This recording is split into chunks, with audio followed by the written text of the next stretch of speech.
Okay, hello everyone. Let's start the seminar.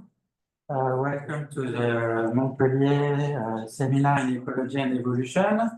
As every week, it is a webinar mode. We have people on Zoom and people in the room. People on Zoom, you cannot interact with us during the talk, but you can report technical issues on the chat, and you can ask your questions in the Q&A.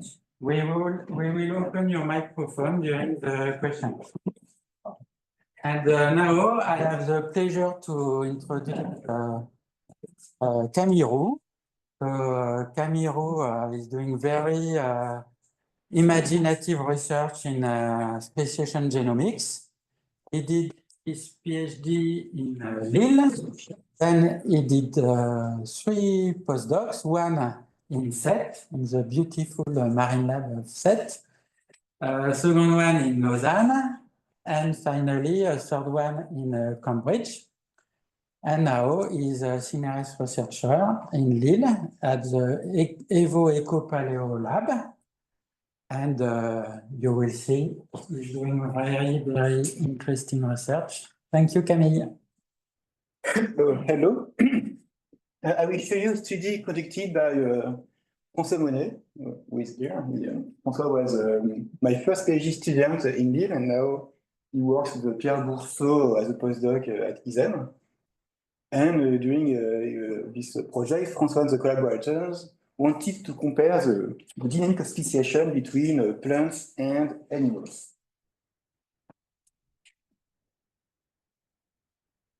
If we get a look at a broad scale on, for example, on this clade, this clade is the angiosperm that you can find in the British Islands with some brassical, rosal, etc. So on this clade, you can expect a relationship between the age of the common ancestor of 2 species and the amount of reproductive isolation. It means that the probability of 2 species producing some hybrids is greater for closely related species than for more distantly related species. And actually, this probability to produce an hybrid, probability of hybridization, has been empirically estimated by this author, Bronial. And basically, this study, the authors went back into the natural population of each of the species, and they simply record the occurrence or the absence of hybrids for each of the species. And so, like that, they estimated this scale probability of to produce some hybrids. Here, a peak in Rumex, and you can see that here in Rumex, for example, almost all of the Rumex species are involved in the production of one reported hybrid individual. Of course, we have also the genetic distance for each species pair. So here you can see the distribution of the genetic distance for the pairs involved that are not involved in hybridization, and the distribution of genetic distance for the pairs for which some hybrids in natural population. And you can see that there is a negative relationship between the genetic distance and the ability to produce some hybrids in natural population. This leads to a simple question, which is how fast is speciation? I have to say that by how fast is speciation, I mean what is the relationship between genetic distance, between the molecular divergence between 2 species, and the amount of reproductive isolation. And the decrease of hybridization, it's just one component of this reproductive isolation. So by the question, how fast is speciation, I mean, how fast is the decrease in introgression between 2 species by using this rate of introgression as a proxy of the reproductive isolation. This question about the dynamic of speciation is not a new question. Early in the 90s, some people, by using some phylogenetic approaches, tried to estimate the dynamic of speciation by using this kind of phylogenetic approach. Here, just a phylogeny of a bird, of these families of raptors. And early in the 90s, by using the classical birth-death model, they attempt to estimate 2 parameters. RSP, which is the rate of speciation. So RSP is the probability per time unit that one lineage will give birth to a second lineage. And Rx, which is the rate of extension, and it's the probability per time unit that a given lineage will be extincted. So in the 90s, they assumed that these two rates are homogeneous throughout the phylogenetic tree. But since this time, there are some improvement and some more complex models. And now this evolution of these models try at least to estimate some branch-specific speciation rate. So you can see in blue some rates, some branches that are associated to very low speciation rate, and in red some branches which are associated to elevated speciation rates. And you can see here the two clades in red, which means that we have here two clades with a kind of evolutionary radiation. So I do not have specific, it's not the goal today to talk about the problem in the methods, but more to specify at least the definition.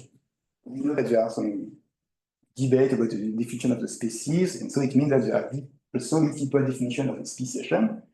And by using this phylogenetic definition of speciation, a speciation is an instantaneous event of a sudden split of one lineage in two lineages. So if we place back the history of these lineages into a given demographic scenario, so here I arbitrarily chosen the simplest demographic scenario, just a population of size n with constant size, no migration, no population structure, nothing. But you can imagine an infinite number of models, of course. So in this model, we have the subdivision of this ancestral population into daughter populations, and this daughter population will also be subdivided into daughter population, etc. And you can see that what is called a speciation event here, it's just the production of two lineages that are segregating within the same population. So we can say that we have at this stage two species, but maybe somewhere in the future we will have two species. But it's not an instantaneous event here. Here it's more the average coalescence between these two lineages. So to have the evolution of the reproductive isolation, we need the accumulation of a specific kind of mutation that are called species barrier. Right after the split of this population into populations, so these two populations will evolve in allopatry in this model. They will accumulate different mutations, and among these mutations, some of them will be responsible of a decrease in the hybrid fitness. This is a famous species barrier. We can imagine a situation in which, for example, this barrier is strong enough to lead to strong reproductive isolation. So if it is the case, it means that speciation is completed here.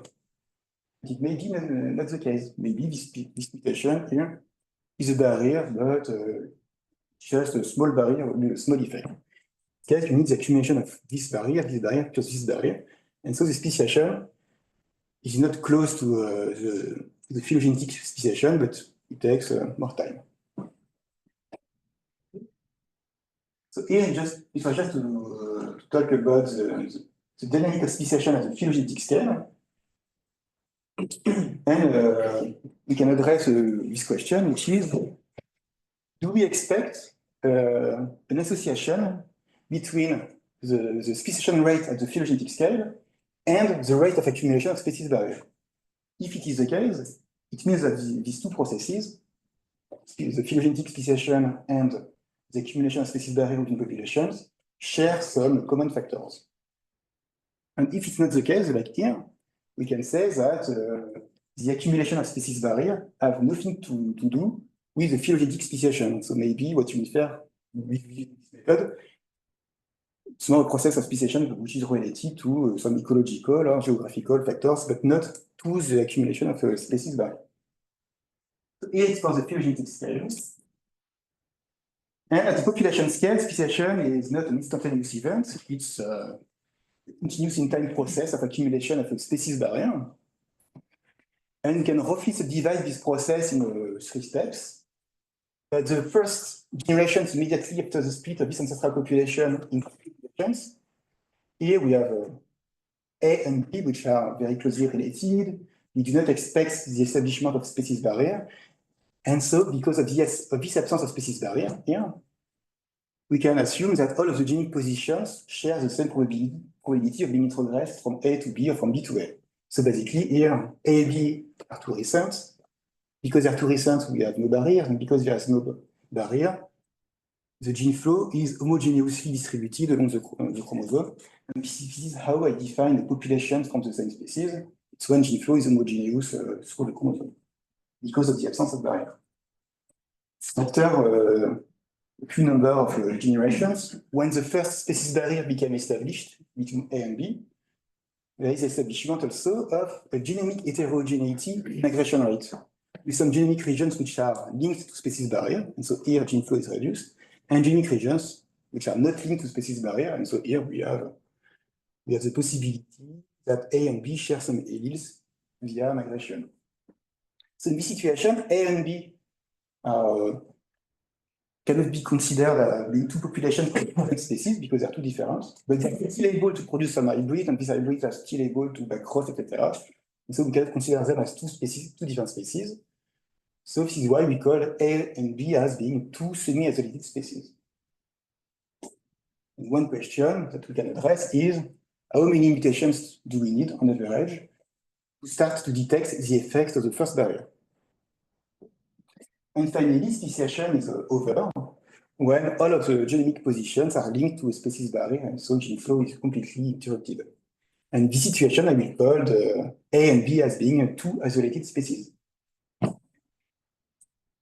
And we can address this question about the dynamic of speciation, which is there a kind of threshold of divergence above which gene flow is impossible between A and B? So there are multiple definitions of speciation, different timescales in which we can study speciation, and there are already numerous studies working on this dynamic of speciation. So at the phylogenetic scale, there are many people that already apply this derivative of birth and death models. I only retain the animals, here you have vertebrates and invertebrates. And the x-axis, and the y-axis, it's the phylogenetic speciation rate.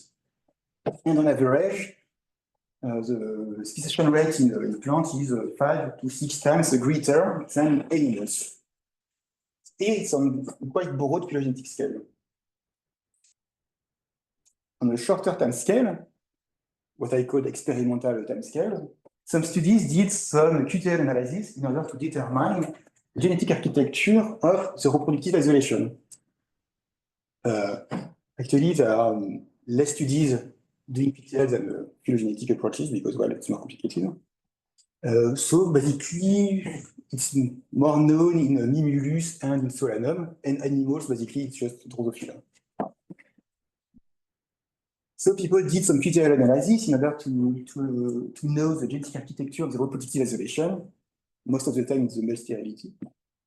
And by doing some crosses, it's not obvious here, but because of the screen. But what we know now is that in plants, you just need a few number of introgressed loci to strongly decrease the breed thickness. But in animals, you need to introgress some specific combination of different alleles of numerous loci to observe a severe decrease in breed thickness. In other words, it means that in plants, apparently, you need to have a fewer number of mutations to start to observe a strong decrease in the breed thickness. So for the moment, these two patterns seem to point in the same direction. But there is a contradictory result. There is a contradictory result at the populational level. At the populational level, in this study by Jim Mallet, found that in plants, there are many more plant species that are involved in hybridization than in animals. So for this study, Jim Mallet went back into the British flora and the British fauna. He counted the number of species, and he counted the number of species also for which we found some natural hybrids. And he found that there are approximately 2 to 3 times more species producing some hybrids in plants than in animals. So basically, at the phylogenetical level, speciation is higher in plants than in animals. But plants produce more hybrids. And apparently in plants, the species barriers evolve more facilely than more easily than in animals. So we can focus a little bit at the populational scale, because in this study, the definition of species is more based on the morphological characters. So how can we consider this? Here, I do not reject this observation, still the observation, but this observation is complicated to interpret. And one goal of this project is to try to interpret the contradiction between this pattern and the other pattern at the phylogenetic scale and at the experimental scale. First of all, this project, this observation is mainly based on hybridization, and hybridization says nothing about the later generations, about the F2, about the backcross, etc. And the second observation is that we do not know the same levels of divergence that we compared. Maybe we observe less hybrids in animals simply because the morphological species in animals are also more divergent. So what we do is simply to test if the dynamic of introgression is different in plants and animals, and not only the dynamic of hybridization. So to do that, we use this kind of approach. Here is the experimental design. So we want to study the dynamic of introgression. We simply empirically explore a large continuum of divergence. So basically, we take multiple pairs of species A and species B, A and B with low level of divergence, intermediate level of divergence, higher level of divergence, etc. For each of these species A and B, we computed the posterior probability, or the relative posterior probability of the models of evolution with current isolation versus models with ongoing migration. And if we do that on multiple pairs of A and B, we can observe this kind of pattern. On the x-axis, you have the net divergence between A and B. And on the y-axis, you have the demographic, the inference of this approach. And then you can fit a logistic relationship between the divergence and the status, which is migration versus isolation, and like that. If you know the inflection point, which is the level of divergence for which you have a probability of 50% to observe migration and isolation, so you know more or less when is the transition from migration to isolation. So this is a global approach in order to understand the dynamic of introgression along the continuum of divergence. The problem is that we do not have a direct observation of gene flow in nature. So what we use is some genomic data. Here you can see a chromosome. And along this chromosome, you have this kind of pattern. For example, here we have genomic regions in which A and B are highly divergent. And here A and B are more similar. And so we can use this kind of patterns of genomic variation for numerous statistics related to divergence, related to polymorphism, etc., to compute the probability that we have ongoing migration or not. So we need a method for that, and with the trace, we develop a method named DILS for demographic inferences with linked selection.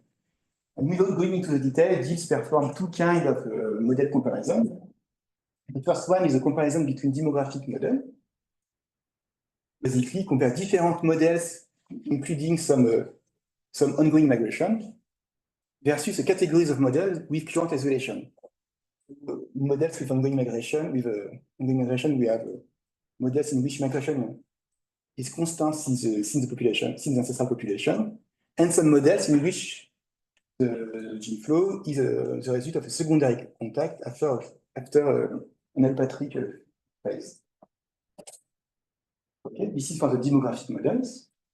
And for the genomic models, it's also the second kind of model comparison. So if this finds a strong statistical support for migration, you will test if this migration is homogeneous along the genome, or if there is genomic heterogeneity, mainly because of this kind of a species barrier. Let's imagine now that we have multiple pairs of A and B, two different groups, group A, group B. For example, A can be animals and B plants. So you sampled multiple pairs of A and B, you applied the method to infer GFO, dips, but you can do that with any method actually. And so for each pair of A and B, you have the divergence and the statue isolation migration. So this is the first step of what we did. The second step is to fit a logistic model for all points, global model. And if we want to test if A and B have different dynamics, we can simply fix specific logistic model to the point of group A and to the point of group B. And at the end, we can simply compare the likelihood of the models. And in the case where the sum of the probability of model A plus B is statistically different of the probability of the global model, we can then reject the hypothesis that A and B share the same dynamic. And in this simulation, A and B are characterized by different dynamics. So here we have a p-value of 0.3%, meaning that in this situation, is faster in B than in A. And in this simulation, group A and group B share the same characteristics in terms of the dynamic of speciation. And so here, the sum of the probabilities of model A plus B is equal to the global model. And so we cannot reject this the null hypothesis. So basically now we replace A and B by plants and animals, and to see if the dynamic of speciation in plants is different or not from the animals. So for the plants, we studied 24 genera. Most of them are Eudicotyledon. And for animals, we have 38 genera. And actually, the analysis made in animals, it's an already old study we did many years ago. I will go back on that. So in animals, this is the already 9 years paper that we made with Nicolas Biarnier. So on the x-axis, you have the net divergence. On the y-axis, you have the Postar probability for models with ongoing regression. I only retain the pairs of species for which we have a robust analysis, a robust inference. In blue, you can see the pairs of species or the pairs of populations for which we found a strong statistical support for migration, and this migration is homogeneous along the chromosome. In purple, we have a strong support for migration, but this migration is heterogeneous. And in red, we have a support for strong reproductive isolation between A and B. This is only in animals. In animals, we found that the first species barriers emerge quite rapidly at very low level of divergence, 0.08% here, this point, sorry. One important message at this time was to say that there is an important occurrence of semi-isolated species. Actually, it was one source of the problem about the definition of species. There is a binary view of species. Maybe this kind of semi-isolated species leads to some conflict in the definition. So the solution was simply to take them into account, instead to say population versus species. We can say population or semi-isolated species or fully isolated species. Except we have no problem with the definitions. And there is a segment of the continuum of divergence here that we name the gray zone of speciation that corresponds to a segment in which the two situations co-occur. For this level of divergence, we can observe some pairs of species that are strongly isolated, and some pairs of species for which we found some interaction. So we can summarize this picture as follows. The segment of the continuum of divergence in which we found some populations, some semi-isolated species, and some strongly isolated species. And we can address the following question, which is, what do we expect in plants? In the situation in which in plants exchange genes for higher levels of divergence, which is what we expect from the gene mallet analysis. So in this case, we would expect a shift to the right of the gray zone, because we need to have more mutations to observe a reproductive isolation. In the other situation, situation B, in which reproductive isolation evolves faster in plants than in animals, in this case, we expect a shift to the left of the gray zone. But we can You can also imagine that there is no reason to expect differences between plants and actually, before starting this project, I was thinking as a solution C, no reason to expect differences. So for that, we investigated 290 pairs of plant population and species. So in Lille, we are not a key lab, but we still have the internet for the moment. So we downloaded from the NCBI.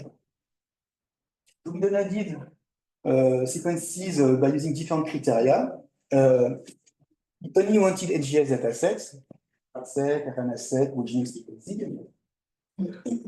We only select genera for which we have at least 2 populations or 2 species. And we only retain species or populations if we have at least 2 diploid individuals. I only focus on diploid individuals. Here we have selected the 24 genera. We downloaded the reads from the NCBI. We downloaded some references from the 1000 plant project.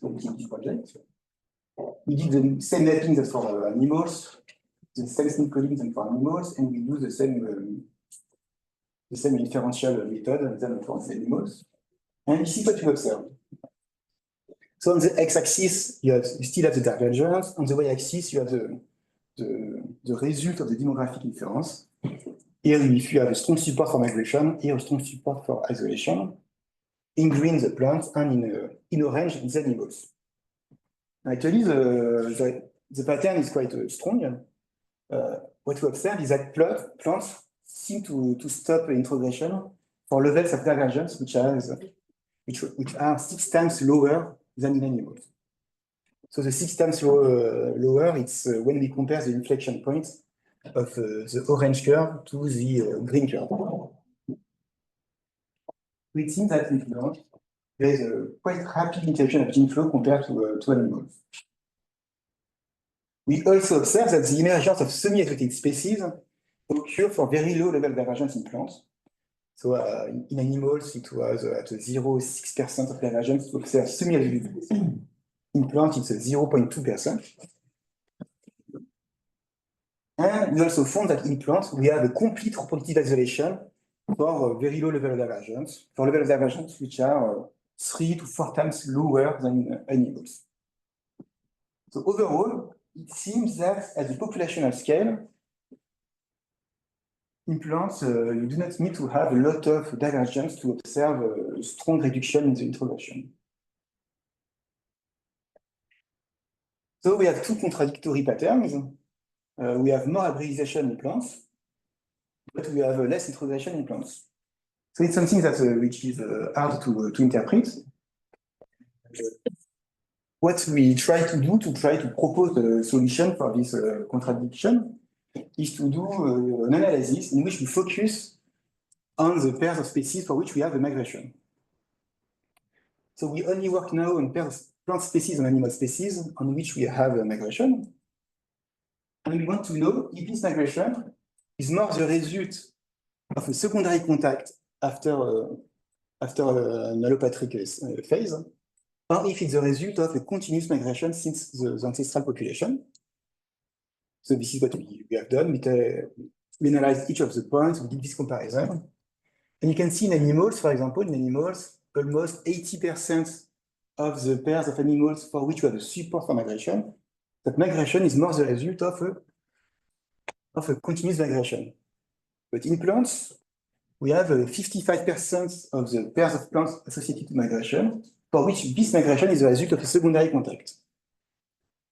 So maybe we can reconcile these 2 patterns by explaining that the fact that in plants, if we have more secondary contact, it means that right after the subdivision of this population, these two populations evolve in allopatry.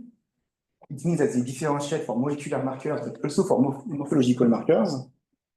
And so, when we found some hybrids in plants, it's more because when we detect migration hybrids in plants, it's more because this hybridization is more obvious, is more visible, because it occurs between organisms that are already differentiated on the morphology. In other terms, maybe we miss a lot of hybrid situations in animals because they are less differentiated on the morphological markers. So maybe this excess compared to animals of secondary contact in plants can explain this discrepancy between the hybridization and the introgression dynamics. Okay, so here it was a comparison between plants and animals. We also wanted to at least to try to understand the heterogeneity among plants in the dynamic of speciation.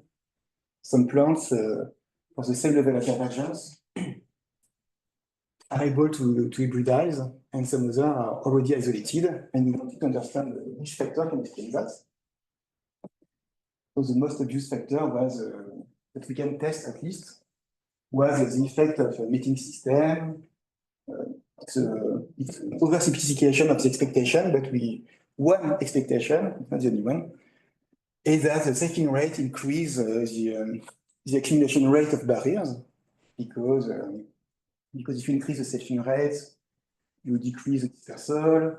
In the sulfurs, the number of available ovules are reduced for the out crossing. Also because of the increased linkage equilibrium, making barriers in the sulfur, etc. So maybe there is an effect of the selfing. One factor that I do not test, but that can be tested, it's an effect of the haploid selection. Organism with an increased haploid phase can express the diploid, the recessive barriers more easily than a diploid organism, diploid dominant organism. Another factor that I do not test because I cannot is to maybe this heterogeneity in the dynamic of introgression is a result of the ecological histories of the different species. If we take this ancestral population that is subdivided in two species that are adapted to very ecologically divergent environments, so we can expect that there is a stronger reproductive isolation than if the two daughter populations converge more or less to the same schema. So I will focus on this test, in which I want to test the dynamic of speciation of the sulfurs versus outcrossers. So for that, we estimated by using the molecular markers, we estimated the grading coefficient that we convert into a sampling rate. And we subdivide the data set in three equal quantities.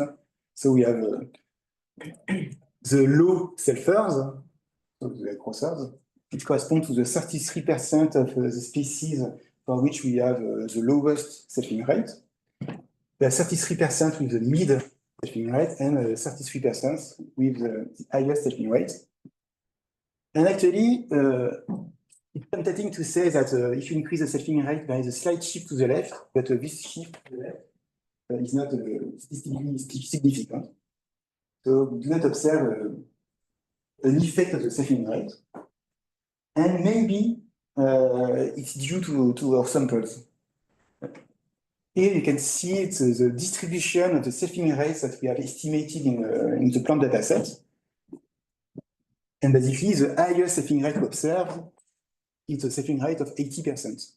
And we have basically a mode of sampling rate close to 0. If we compare with what we know from the literature, so here it's a meta-analysis made by Jick and Coll, the distribution of sampling rate in plants. So we can see that it's not by model, but at least there is a non-negligible number of species with a sampling rate close to 1, and we miss completely this kind of plants. So this our sampling is completely biased toward outcrossers. Basically, we do not compare low versus high sampling rate, we compare low versus slightly less low sampling rate. So we wanted to see if there is an effect of the life form. If we have a difference between herbs and trees, we expect in trees that maybe introgression requires many more barriers to be suppressed, because in trees the dispersal is higher, because in trees there are many outcrossers. And it's also tempting to say that the dynamic of speciation is shift to the left in herbs than in trees, meaning that it should be faster in herbs. But once again, this difference is not significant. So.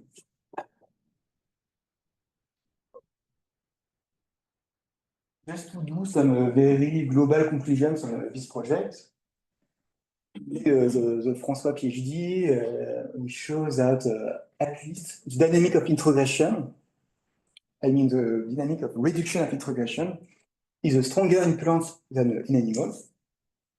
And for the moment, we are not able to understand why that's these differences. And we cannot also explain the differences among plants. At least we did not find an effect of the mating system, but it's because our sampling is strongly biased code concerns. No differences by on the left.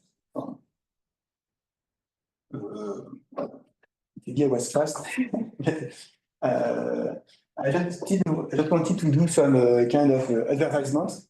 We organize a kind of Jacques Monod conference in October. The deadline is in June on 6th. And this conference Jacques Monod is basically this kind of question with better speakers than me. And it's more about it's not only demographic inferences. We have a good invited speaker doing some theory about the accumulation of species barrier, some paleontologists, good paleontologists, and some people doing some courses. And the deadline for the registration is in June. Where is my... And of course, I would like to thank the collaborators and the funding. Thank you.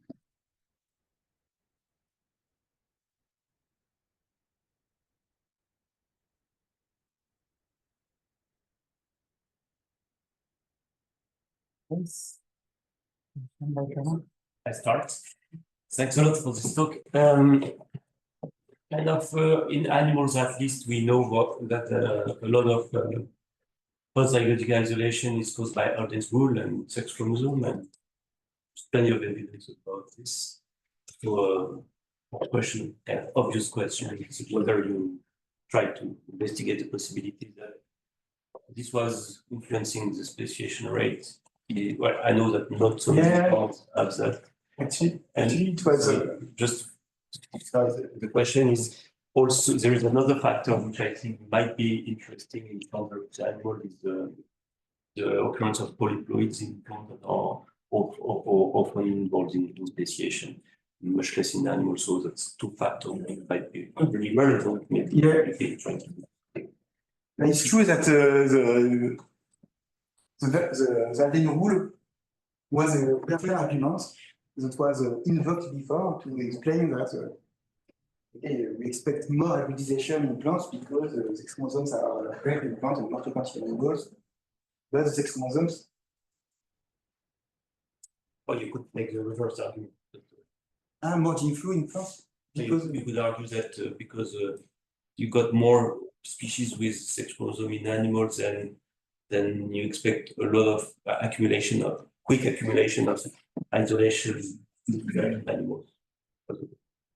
Yeah, this is what I wanted to say. I mean, that's the assumption of because the interpretation of more hybrids in plants, and one of these arguments was the Arden rule. But the Arden rule is not the alpha and omega of the productive isolation, it's an important factor. But, so actually, no, we didn't test within plants the one sex chromosome and not. No. It's one project of Christel to test the effect of Arden rules on the introduction. And for the other factor, Polyploidy. It's true that here we kicked this problem by only focusing on closely related species that are diploid, by assuming that the dynamic of polyploidization and rediploidization is neglectable at a distance scale. So it's true that it's something that we completely neglect. Here we only talk about differentiation between two diploids, but it's true that it's in the first study I shown in Braun 2023, they show that there are two main factors driving the rate of hybridization.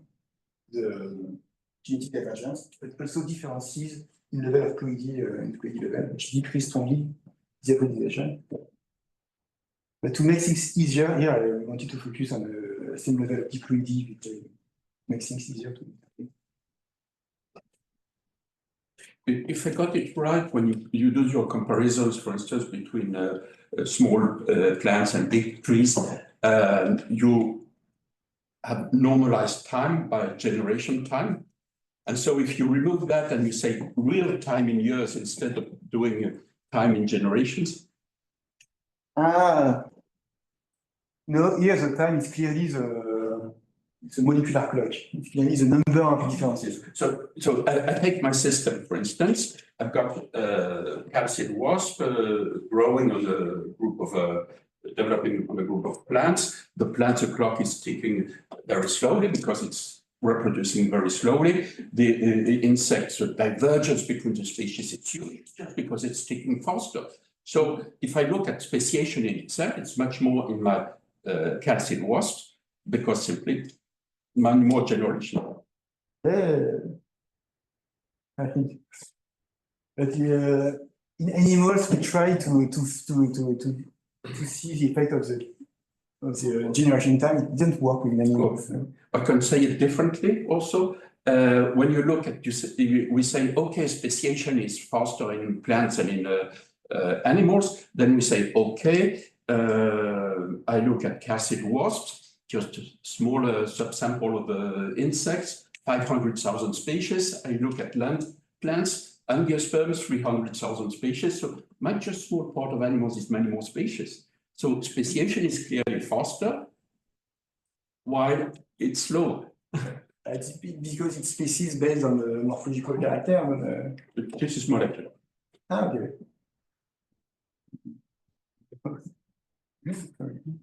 So we have a question online by Sophie Arnaud. Yes, you will recognize the question, Camille. I was wondering how you think clonality may influence this difference you observe between plants and animals, and in which case, where should we expect colonial animals such as corals in this profile? Which factor did you say? Clonality. Oui, I don't know. You are the expert in clonality, to me. Yeah, but not in that kind of analysis. And I was wondering how it could explain, in fact, the difference you observe between plants and animals, because it's very likely to influence both the simulation of mutation and if it acts like the selfing, it means clonality. You can fix a lot of deleterious mutations and so some complementary mutation, and it can increase overall the amount of incompatibilities. Yeah. Okay. Okay. Thank you. Yes. So this situation that the hybridization is much more common in plants and that there are species complex like oaks that are, exchanging genes all the time.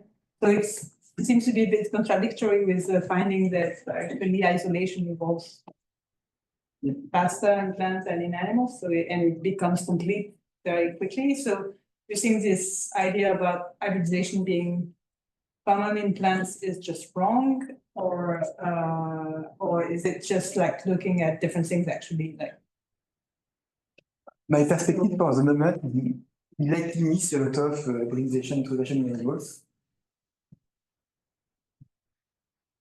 And there is also some kind of genus effect. In my data set, we have some genus like oak, we have oaks, we have Picea. You have some genus for which you have a gene flow between almost all of the pairs of the species within the genus. And you have some genus for which you have a rapid evolution of the reproductive isolation. It seems to be genus dependent. Some genus seems to be pervasive to gene flow and the other not. And you have a lot of gene flow in oak, in Picea, in Helianthus, and in other genus, we found no gene flow at all. After. Yeah, thank you, Camille. Not sure I catch all what you got all to say, but animals are much older than plants.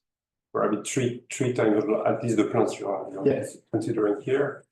And there is also wide variation within both plants and animals for the number of species per group. There is one phylum in animal with 2 species, whereas you have, almost 1 million of insects, probably more than that.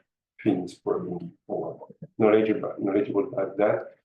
It's true also in plants. If you take, for example, orchids, they are just zillions of species. Perhaps half of them are bullshit, but and there are some groups that are only a few species. So perhaps the comparison is more between groups in which you have a lot of species and groups in which you have a lower number of species, rather than plants and animals. But maybe it's a stupid.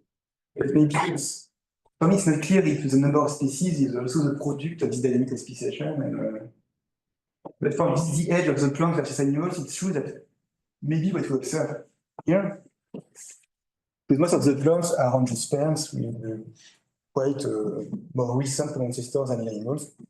And there is this famous pattern at the phylogenetic scale, which is the early burst model, which is it's the origin of a nucleus. You have an explosion of the speciation, and then a reduction of the rate of speciation. And so maybe what we observe in plants is a kind of early burst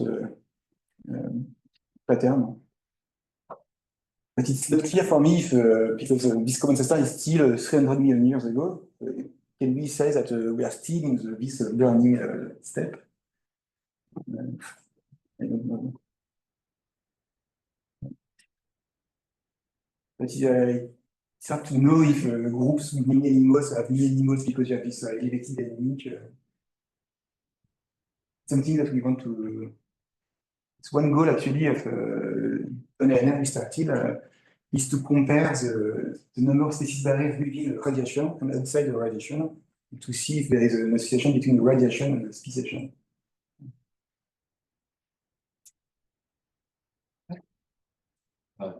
Super interesting talk.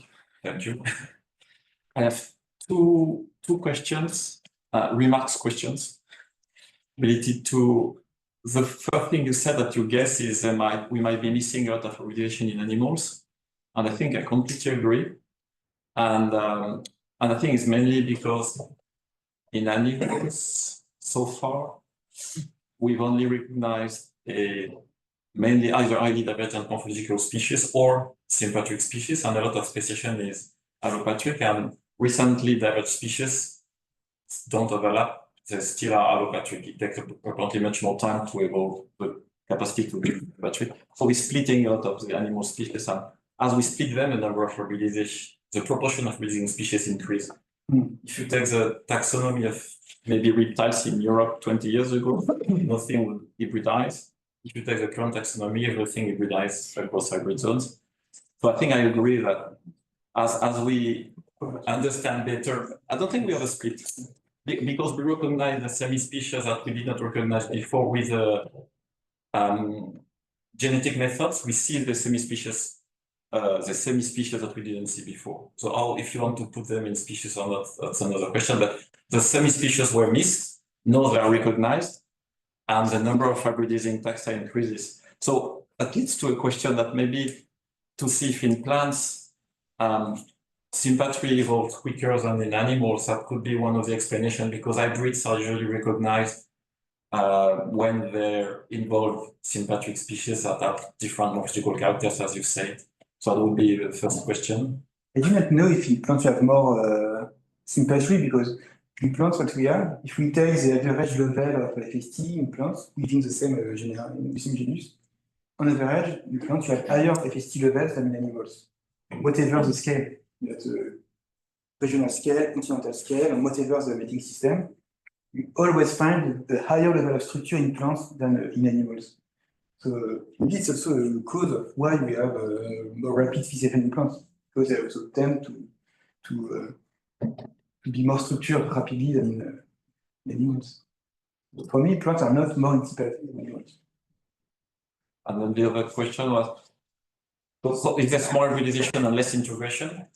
Just that they retain the capacity to hybridize without integrating more than animals for some reason. So did you try to compare just to take the hybridizing plant species and the hybridizing animal species and look at your models of isolation? Is there more, do you select more often the isolation model within hybridizing plant species and within the hybridizing animal species? It would be a cool project to do. I agree.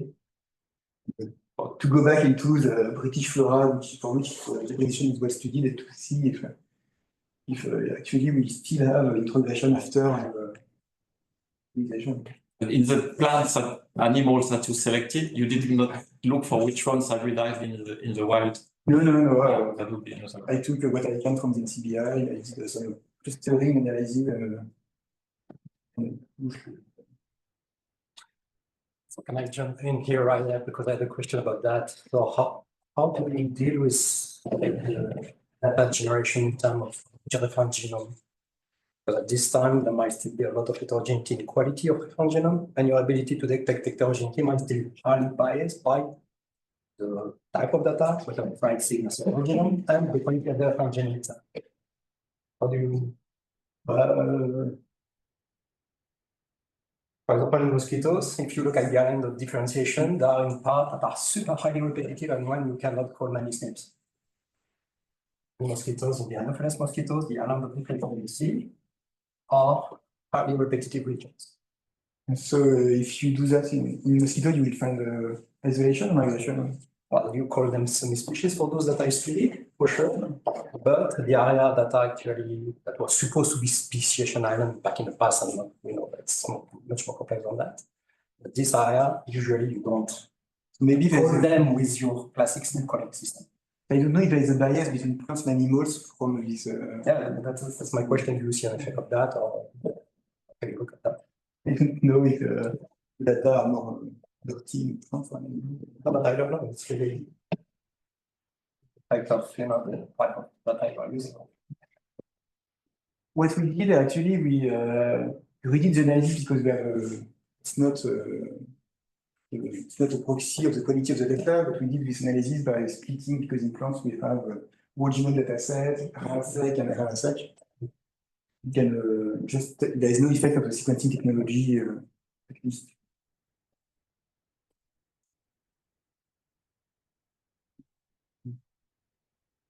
You have a question here? An effect of population size on all your story, because you would expect, for instance, in your inferences that ancestral polymorphism would be maintained much longer in species with large population sizes. In animals, because in animals we use as a proxy of the population size, we use the ecological strategy, and we didn't find R versus K strategy, and we didn't find any effect of being R or K in animals. So I think that within animals there is no effect of the population size. We can say that maybe there is differences in the demographic dynamics between plants and animals, more expansion or not. So actually, for that, we just compare the Tajimas D in plants and animals, and they are quite similar. So there is no bias in plants and animals for the Tajimas D. So maybe there's at least they share some quite recent demographic dynamics.